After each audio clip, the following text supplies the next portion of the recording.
The Paris Auto Show opened officially yesterday, and to say it's a hit isn't doing it justice.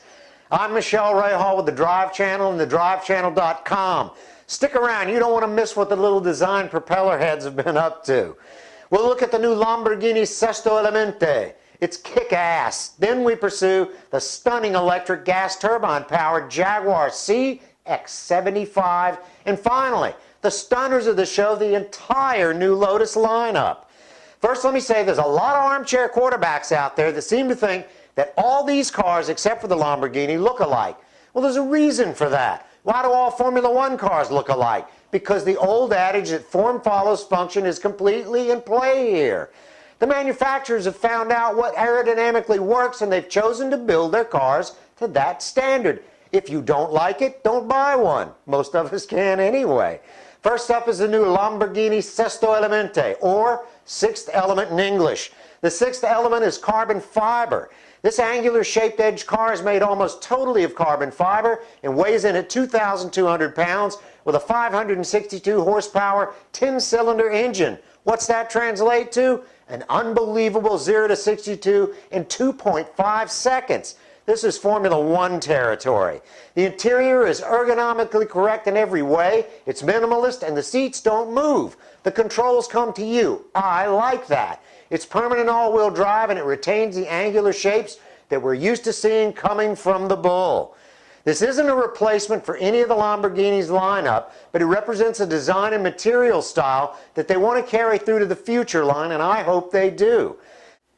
Second up is an amazing car that probably won't see production for some time, and that's the blindingly fast Jaguar CX-75.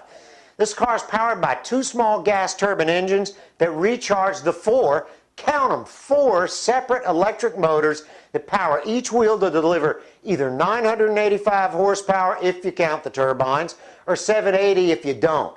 Now, how do they match up all four motors? With a technical term they call torque vectoring technology, whatever the hell that is.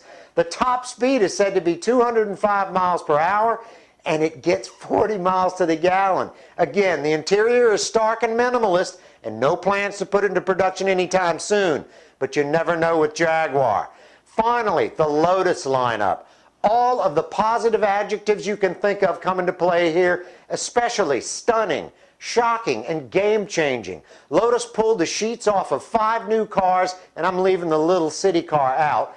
The models are the Lotus Elise. We've seen the present Elise running around town looking fast, because it is, but still having that kit car look. Well, those days are over. If you look at the lines of this little car, they evoke speed, stability, almost an Italian look. It's powered by a 345 horsepower engine in the R version with a weight of 2,400 pounds.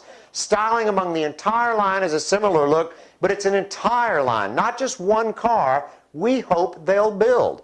Plans for the whole line to be produced are in motion, and that is what branding is all about.